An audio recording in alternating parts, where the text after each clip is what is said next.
Hi, today I'd like to talk about parts of the saber and grip. So in Barbasetti, he has a nice little section that kind of takes each little part of the saber. I'm going to summarize that somewhat.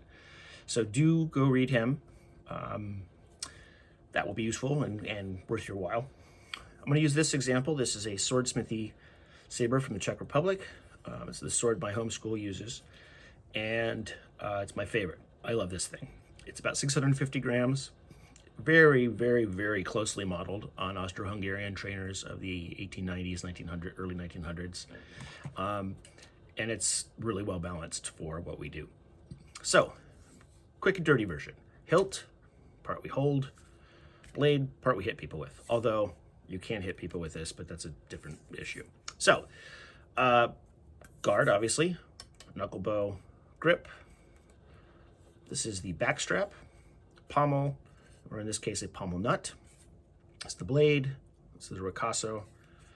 The bottom third is the strong. We have kind of the middle right here, and the last third is the weak. When these were sharp, they were normally sharpened on the true edge, which is the one opposite the thumb. If you see where my thumb is, usually 3/4 to halfway towards the tip. Reason being that on a lot of sabers, not all, but on a lot of them, they wouldn't sharpen on the bottom part because they're just pairing with it, and the goal there is to damage your opponent's blade, not yours. They would also sharpen the top third. It makes for all kinds of really fun wrist-cutting false edge joy, so we encourage that. That's very fun. But those are the parts. If you've got questions, you can look at Barbasetti, and he can take you further than that. So, grip.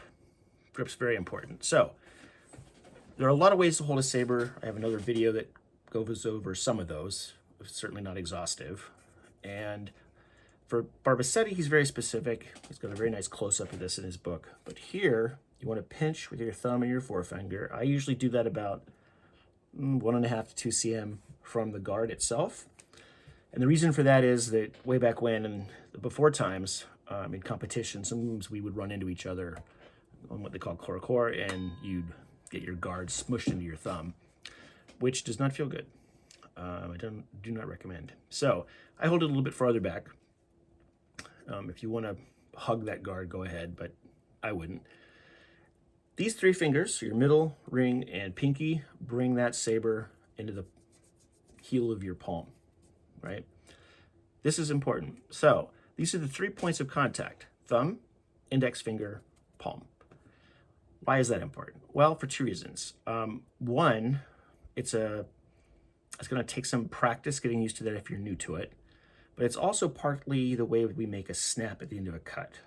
And I know with the diehard Radielians, all respect to them, are very adamant about not moving the wrist. And that's true. It's in a lot of texts. Barbasetti says it doesn't come into play much, although it does come in some. And I agree. Context is important here.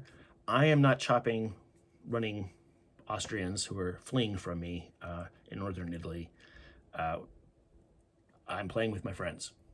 So I don't need to clobber them with a giant chop. Can I? Sure. Should I? No. So you want to develop control.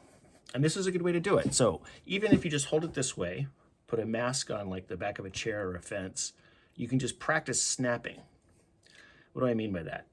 Well, I'm using my thumb and my forefinger to kind of rock it back and forth. And what happens is it gets stuck and stops here, right?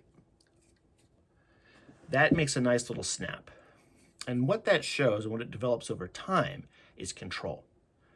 A controlled fencer is somebody people want to fence with.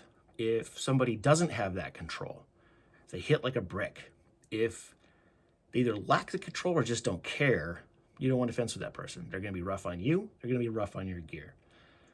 Fence with somebody that's got control, and for all reasons, just develop it yourself. It's important. People like that. We don't want to send our friends home or to the hospital, and we certainly don't want to have to buy them new masks every week. So, control. Right? That's the whole purpose of that. Okay. If you've got questions, let me know. Read Barbasetti's sections on this. Grip, I believe, is chapter 1, section 2, and I think he covers the parts of the saber just before that. I'll double check. Anyway, see you next time.